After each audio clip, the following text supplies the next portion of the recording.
Welcome to the Digital Glue Podcast. These digital untangling episodes are brought to you by Crystal Kordalchuk, CEO and founder of Virtually Untangled. This podcast is for entrepreneurs who need untangling from the day-to-day tasks in their business.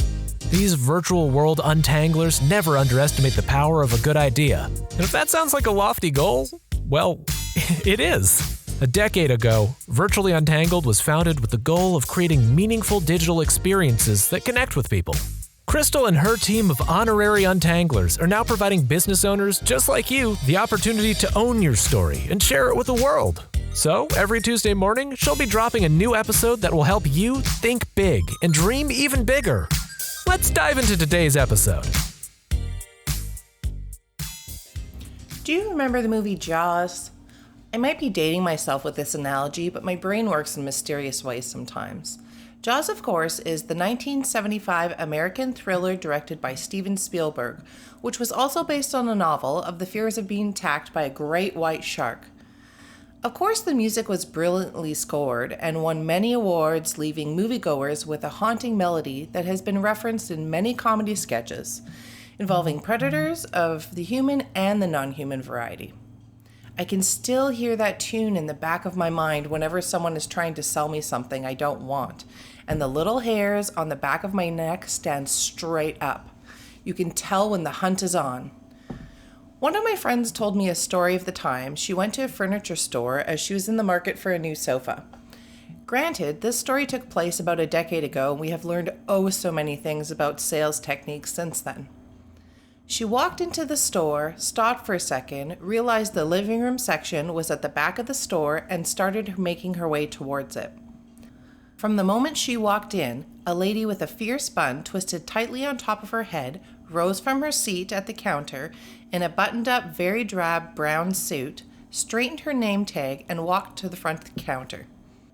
This sales lady had a severe demeanor and looked more like a military commander than a woman selling home furnishings. Her and the sales lady locked eyes before she even ever left the welcome carpet, and the hunt was on. Imagine the chilling sounds of the jaw music picking up tempo as they walked towards each other. It was the first thing that came to my mind when I heard this story. So imagine the music as the sales lady starts to move in, choosing to move about the store in circles, coming closer and closer as each round she made. The sales lady fluffed some pillows, straightened a few vases, and smoothed her suit about 20 more times. But her eyes never wavered. She was locked in on the prize. Today was the day she was going to get her commission. Eventually, her circling brought her into earshot of my friend, and the sales lady finally spoke. They had a brief conversation where the sales lady learned that she was still in the looking stage and may not be quite ready to buy just yet. The sales lady backed off for a minute or two, then returned and inquired again. No bite. After the third and fourth try, my friend became exasperated with the sales lady constantly intruding that she left the store purchasing nothing. The words she used to describe the salesperson were intrusive, pushy, and unfriendly. Intrusive, traditional marketing went out the window a long time ago, and for good reason. People do not want to be sold to. They want to establish a real connection and a relationship with you. That's the secret sauce to getting your audience or your customers to trust you. And if they trust you, they will buy from you. Consumers find it off-putting when brands post pushy promotions in order to keep them purchasing things that may not be relevant to them. Over the years, we have moved largely to an e-commerce market, and most of us are using social platforms to market our businesses and services. The reason I shared the story of the furniture sales lady is because this type of approach, even online, is rarely well received. When people choose to do business with you, it's not as simple as making a decision to purchase the first thing they see. We, as business owners, need to give them what I like to call the feels in order to make that connection. Customers must be earned. Your market research must be closely examined in order to learn how to attract new customers in a way that results in brand loyalty. Learning to market effectively and genuinely in a virtual world is truly a great way to educate others on exactly what your business offers without your audience feeling that you're too in their face. I think it's important to remember that you never want your marketing to be so focused on sales that you forget there's a human sitting behind that screen. And it's probably a good time to give it some thought on how you'd like to make a true connection on a more human level. So let's talk for a minute about the power of social media. We all remember when we were first introduced to Facebook. I still remember filling out that profile with some skepticism and with absolutely no idea of how it would grow at the fierce rate that it has. Now it's become part of mainstream media around the globe. As quickly as social media has insulated itself into our politics, workplaces, home life, and literally every other nook and cranny, it continues to evolve at lightning speed, making it tricky for people to predict which way it will morph next. Social media has become a fundamental way to get information about the world out into the world. You can dispute it, but if you want your business to be successful in 2020 and beyond, you've got to get yourself online. So back to marketing in the land of social. Your content is published and you're registered for all the social media accounts that suit your needs. And now it's time to promote your brand. This may seem like a no-brainer, but consistency and brand story are key so that your audience can find and connect with you easily. One genuinely great thing about the land of social is that you can get the word out without a massive overhead marketing budget. Bearing in mind to keep gimmicky, salesy type of content far, far, far away. And with that being said, I want to dive into a couple of points that have had a positive result for ourselves as well as our clients. Number 1, warming up your leads with a strong message. It's more cost efficient to retarget existing leads when you sell something on social than it is to target cold leads. The quality of your messaging matters so much for an effective selling presence. So don't shortcut yourself, your business, or whatever it is that you're selling. Don't shortcut your brand and promote everything with consistency and pure greatness. The takeaway here is that your business products and your message should be equally strong. And if untangling isn't your strong suit or you just don't have time, consider hooking up with an expert content creator who understands how to take your message and deliver it concisely and with pizzazz. Remember, people, less is more. And marketing this way takes talent to get it right. Also, make sure you hire a creative individual that shares a passion for your brand and your business just as much as you do, as the care and attention you put into the world will make a huge difference between getting people to click through to where you want them to go or clicking away to a competitor. Number 2, using truthful, inspiring stories in your marketing. Telling true behind-the-scenes stories is something a lot of your followers can resonate with. That's the beauty of selling something great to the right target audience. Keep it simple, truthful, and inspiring. Talk about why you're sharing the service, product, blog, or podcast, and be clear on what problem you're trying to solve. Something else to consider is not solely using stock images. In order for your audience to feel a true connection with you, they need to see your face from time to time. Number 3, optimizing your message for each network. We are all aware that each social network handles images, text, and videos differently. Therefore, you must be knowledgeable on the strengths of each social platform that you choose to bring into your world. For instance, Twitter limits us to a whopping 280 characters per post. Annoying, right? However, what Twitter lacks in word count, it makes up for in visuals. And we know that a picture is worth 1,000 words, so go ahead and get creative with your brand's face. Just remember to keep the high quality, as you'll gain 150 more retweets for tweets with imagery. Likewise with Facebook, posts with pictures get upwards of 53% more likes than the average post, and LinkedIn posts with images acquire a high-achieving 98% more comments. People respond well to visual stimulation, and as a general rule, you should do your best to produce every piece of shareable content alongside a suitable visual. Number 4, make your social content informative. Over the handful of years, my business, like many others, have been navigating how to be successful with our social strategy. One of the things we've learned along the way is that your business is much more likely to be sustainable if it provides a solution or some type of usefulness for your audience and clients. I'm pretty sure we've all seen those emotive gimmicks on the dreaded pop-ups or on Facebook or even Google Ads. These may seem like a good solution to generate buzz and increase web traffic, but in reality, these type of ads may only be generating short-term curiosity that may not have the long-term results that you're hoping for. In other words, once you've jumped out of a spaceship and descended into the Earth's atmosphere with a parachute, all else tends to be downhill.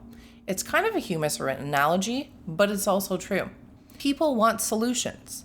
They want relief from pain and from small inconveniences. We all want answers to complex questions and information that helps us clear obstacles and helps us reach our goals simply. So in your social posts, length does not equal effectiveness. Honestly, it's the opposite. The tighter and clearer you can be, the better. Most of us just don't have the time for the extra preamble or content that doesn't relate to our crazy, overly busy lives. And writing takes practice. I've been writing content for over a decade, and if you ask either myself or one of my glorious creative writers, we can confirm that it's actually much easier to write a 300-word essay than to write something that is powerful enough, dynamic enough, and short enough to grab an audience within about 2 to 3 seconds. And just when you think you've got it, something shifts and makes your trusted and true content completely irrelevant. Since we are all working virtually these days, there's no shortage of work for bright, unicorn-like content creators. Becoming an expert in this field won't just help you market your company more effectively, but you will more than likely come to be known as an industry leader that is able to provide legitimate, quality solutions. Number 5, creating captivating headlines. Earlier, I provided a word of caution to over-emoting on your business's social posts, and with good reason. Captivate your audience with a great headline, and make sure everything you post is accurate and verifiable. I've definitely clicked on a few headlines that were nothing more than clickbait disguised as attention-grabbing headlines. Ugh. And I personally find this to be annoying and an incredible waste of time. The last thing you need is for your audience to feel that you're not being consistent with your offerings once they get to your website. Did you know that almost 80% of your audience doesn't go past your headline? So you really want to make this count. Something else to keep in mind as you're writing are these 2 things. Negative headlines tend to do better than positive headlines. For example, maybe your headline speaks to a problem you want to solve. This will more likely garner more attention than fluff and worn-out sales gimmicks. Headlines with numbers also tend to perform better than those without. Why? Because more businesses want a measurable ROI. So if your headline reads, "Cut your operating expenses by 15%, your audience will see an immediate potential cost savings opportunity that someone has clearly taken the time to measure. Again, there aren't a lot of shortcuts in this approach, and it takes much quality time and effort to be able to offer real goal-driven results. But your own ROI on this effort is going to make it all worthwhile in the end. Creating customer loyalty takes time, but this is one way to claim it quicker. Number 6, believing in your brand.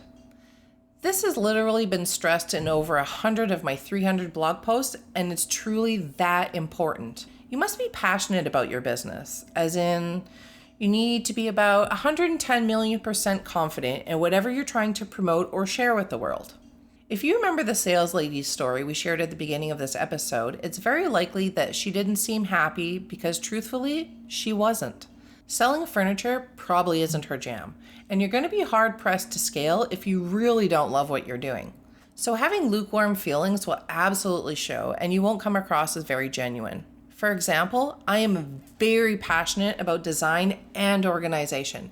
So by offering these types of services as a way to help other businesses bring their goals to life, I not only get the opportunity to make their dreams come true, but also live mine while doing all the things. And last but not least, number 7, learning your demographic.